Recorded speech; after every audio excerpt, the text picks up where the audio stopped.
Imaginez un instant Nasser Bourita tend la main à Moscou, non pas par conviction idéologique, mais pour tenter de freiner la montée en puissance d'Alger au Sahel. Ce n'est pas un simple geste diplomatique, c'est le cri d'alarme d'un royaume qui voit l'équilibre régional basculer. Derrière cette initiative, en apparence anodine, se cache une vérité plus lourde. Rabat et ses partenaires ont désormais compris que l'Algérie ne joue plus dans la même cour. Elle n'observe plus les événements, elle les façonne. Du désert sahélien aux rives méditerranéennes, c'est elle qui tient les rênes, une force géopolitique qui dicte la cadence, trace les lignes rouges et pose les jalons du futur. Derrière ces airs de chevalier servant de la souveraineté africaine, Bourita joue en réalité une toute autre partition. En se présentant à Moscou comme le défenseur des nations africaines face aux vieux réflexes coloniaux, il tente surtout de maquiller un objectif bien moins noble, offrir une porte dérobée aux vieilles puissances occidentales, celles-là même que les peuples du Sahel ont chassées lassées de pactes déséquilibrés et de promesses creuses. Son discours.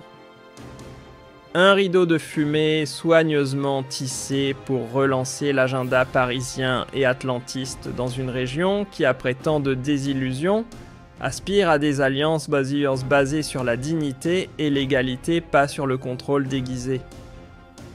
Bourita voudrait faire croire que l'Algérie s'approprie le Sahel comme un simple terrain annexe.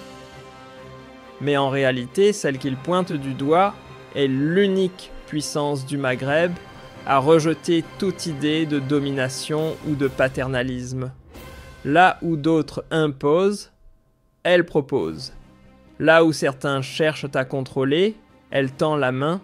L'Algérie, elle, s'est engagée au prix fort pour maintenir la paix dans la région, en misant sur une vision panafricaine fondée sur l'écoute, le respect mutuel et la coopération équitable.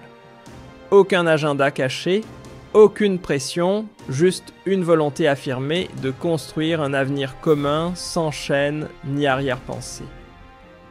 Pendant que l'Algérie, sans bruit ni fanfare, bâtissait au fil des années une alliance sincère avec ses voisins sahéliens, Mali, Niger, Burkina Faso, Tchad, en s'appuyant sur des valeurs partagées de souveraineté et de rejet du joug colonial, le Maroc, lui, préférait s'aventurer dans les coulisses d'alliances douteuses.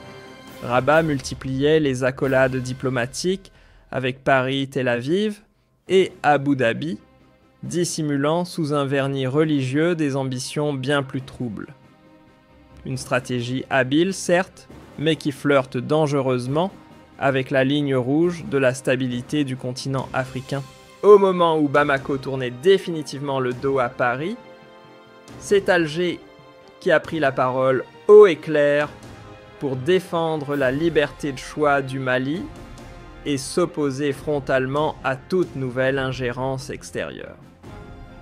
Pendant ce temps, loin des projecteurs, Rabat s'activait dans les couloirs feutrés de la diplomatie occidentale, tentant discrètement de retrouver une place dans le jeu régional.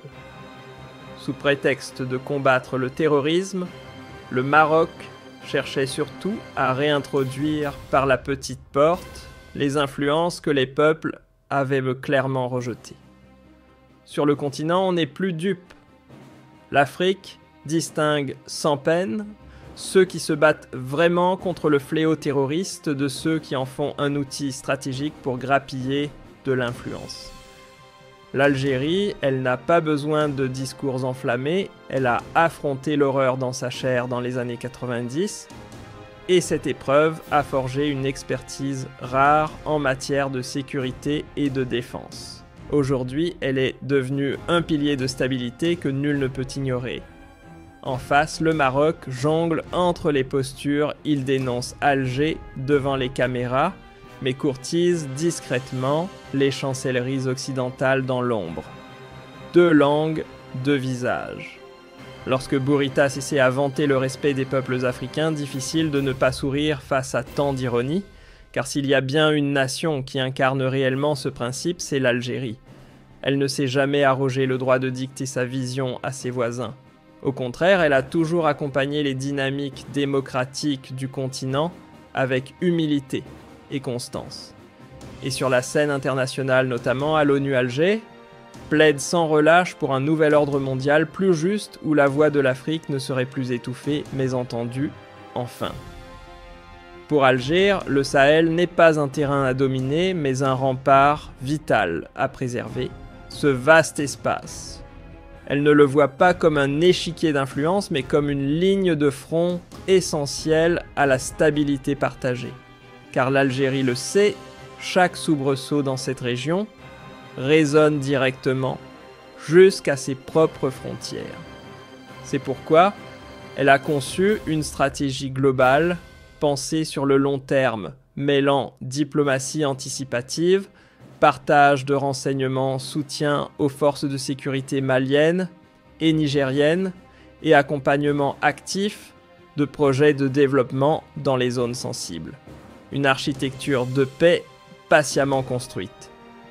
Grâce à sa vision claire et ses actions concrètes, l'Algérie s'est imposée comme un acteur fiable, salué et apprécié par les populations sahéliennes. Son influence retrouvée dérange surtout ceux qui espéraient la reléguer dans l'ombre.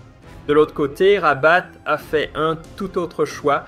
Plutôt que de tendre la main pour construire un partenariat équitable, il s'est contenté de jouer les sous-traitants zélés au service d'agendas extérieurs en perte de vitesse.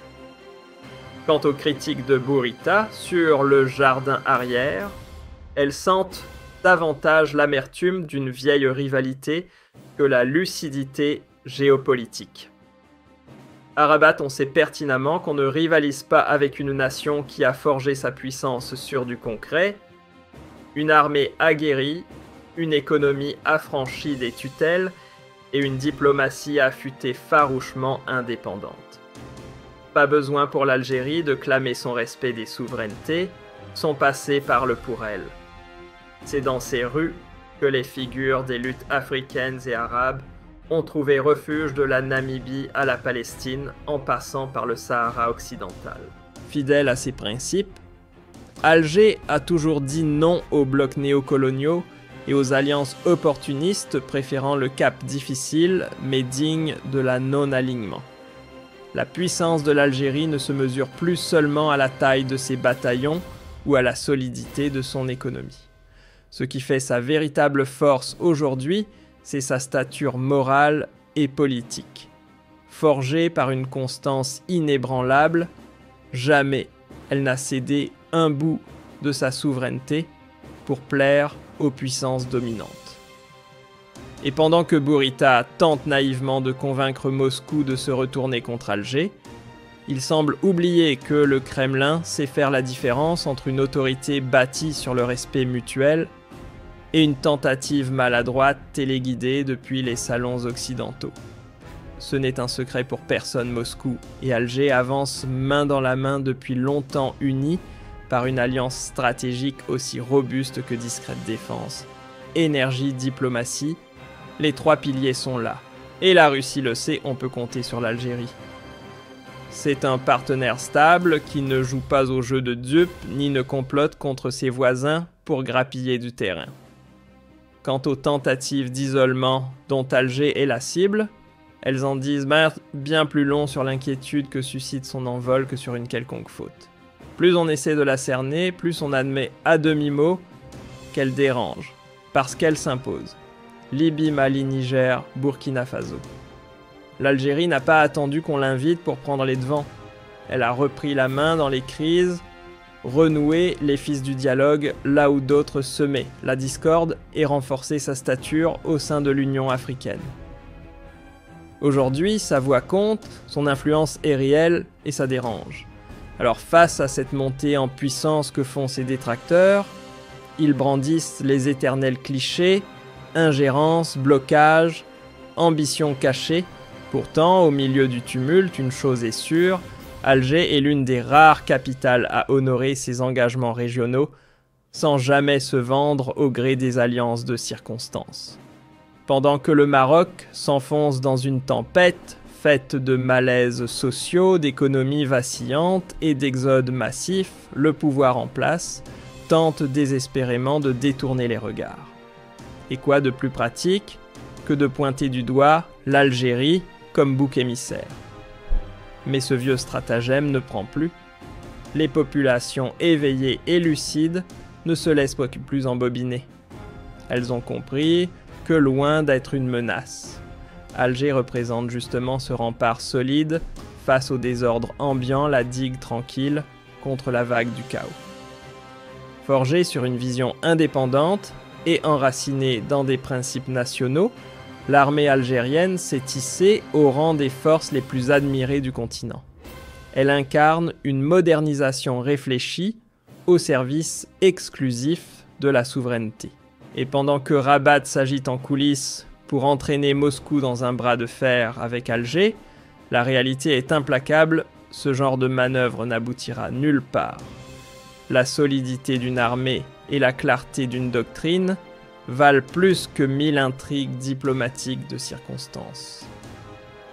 La Russie n'est pas du genre à tomber dans le piège des querelles montées de toutes pièces, surtout lorsqu'il s'agit de l'un de ses alliés les plus constants en Afrique. Alger et Moscou avancent ensemble sur une ligne claire, celle d'un monde multipolaire où la souveraineté nationale et l'équilibre géopolitique priment, une vision diamétralement opposée au choix stratégique de Rabat, qui préfère jouer la carte des alliances de convenance avec Tel Aviv et les puissances occidentales, quitte à sacrifier toute cohérence géopolitique.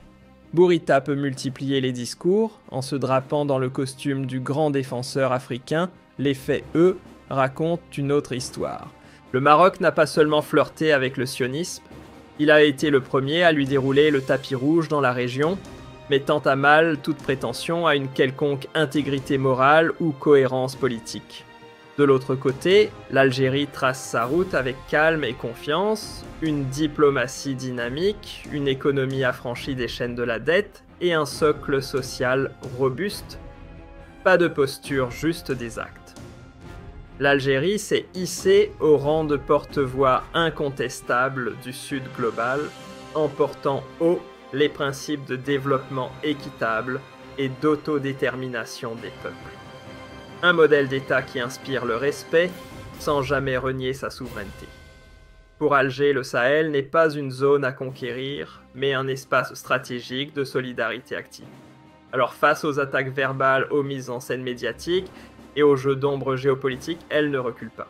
Bien au contraire, chaque tentative de la freiner ne fait que raffermir sa volonté de tracer sa route libre, digne et profondément africaine. L'Algérie, c'est cette force calme mais inébranlable, ce gardien silencieux posté aux portes du continent pour en protéger l'équilibre. Elle ne clame pas sa puissance, elle l'incarne. Face au vent contraire, aux tentatives de réinstaller la soumission et de semer la discorde, elle tient bon. Hier comme aujourd'hui, elle demeure ce rempart africain, fidèle à sa mission, défendre la souveraineté, préserver l'unité et barrer la route à ceux qui rêvent de chaînes et de fractures.